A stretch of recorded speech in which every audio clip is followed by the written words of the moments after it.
آپ سب حضرات کو معلوم ہے کہ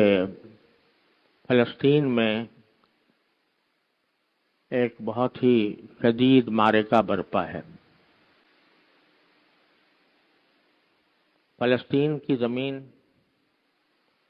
اصل میں وہاں کے اصل باشندوں کی ہے، جو سب عرب تھے، اور ایک خاص منصوبے کے تحت وہاں پر اطراف عالم سے، مختلف ملکوں سے یہودیوں کو لا کر بسایا گیا، اور جہاں تک یہودیوں کا تعلق ہے، وہ اگر ایک اسلامی ریاست میں بھی موجود ہیں تو ایک غیر مسلم شہری کے طور پر اسلام نے ان کے حقوق تسلیم کیا، یعنی اسلامی ریاست میں غیر مسلموں کو بھی وہی شہری حقوق حاصل ہیں جو مسلمانوں کو ہوتے ہیں، چاہے وہ بت پرست ہوں، چاہے وہ عیسائی ہوں، چاہے یہودی ہوں، یا بدھ مت کے ماننے والے ہوں۔ اللہ تبارک و تعالی نے اسلامی ریاست کو یہ حکم دیا ہے کہ اگر وہ امن کے ساتھ اور معاہدے کی پابندی کرتے ہوئے اسلامی ریاست میں رہتے ہیں تو انہیں نہ صرف یہ کہ چھیڑا نہیں جائے گا، ان پر حملے نہیں کیے جائیں گے، ان کی جان مال آبرو کا تحفظ کیا جائے گا، بلکہ ان کو اپنے مذہب کے مطابق عبادت کرنے کا بھی حق حاصل ہے۔ رسول کریم سرور دو عالم صلی اللہ علیہ وسلم نے مدینہ منورہ میں جب تشریف لائے تو وہاں کے رہنے والے یہودیوں سے معاہدہ کیا تھا، لہذا کوئی یہودی اگر اسلامی ریاست کے ماتحت رہتا ہے تو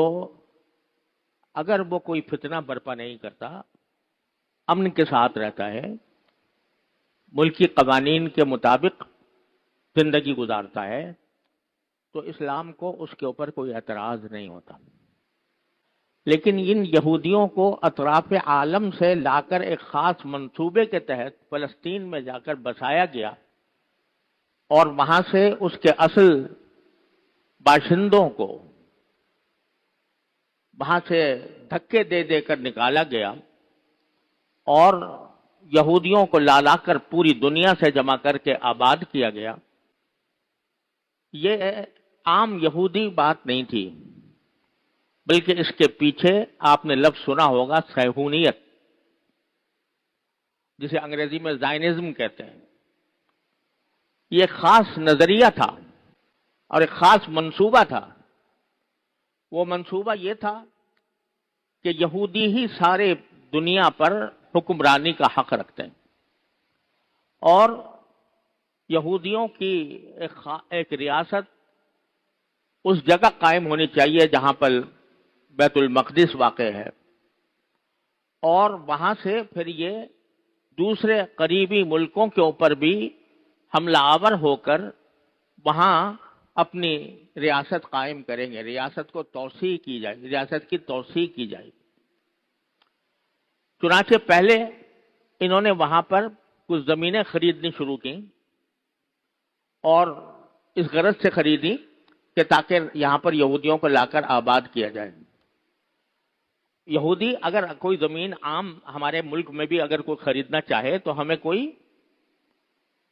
اسلامی طور پر، شرعی طور پر کوئی رکاوٹ نہیں ہے، لیکن جس منصوبے کے تحت وہاں پر زمینیں خریدی جا رہی تھی، وہ منصوبہ یہ تھا کہ ساری دنیا سے یہودیوں کو اکٹھا کر کے یہاں پر جمع کیا جائے اور اسرائیل کی ریاست قائم کی جائے، اور اسرائیل کو پھر قریبی ملکوں تک پھیلایا جائے، جس کو گریٹر اسرائیل کا نام دیا جاتا ہے۔ ان کے منصوبوں میں گریٹر اسرائیل کا نام دیا جاتا ہے۔ اس میں یہ بھی شامل ہے، اب بھی شامل ہے اس گریٹر اسرائیل کے منصوبے میں، کہ وہ اپنی حدود کو بڑھاتے بڑھاتے مدینہ منورہ تک لے جائیں گے، الیاذ باللہ۔ تو یہ بھی،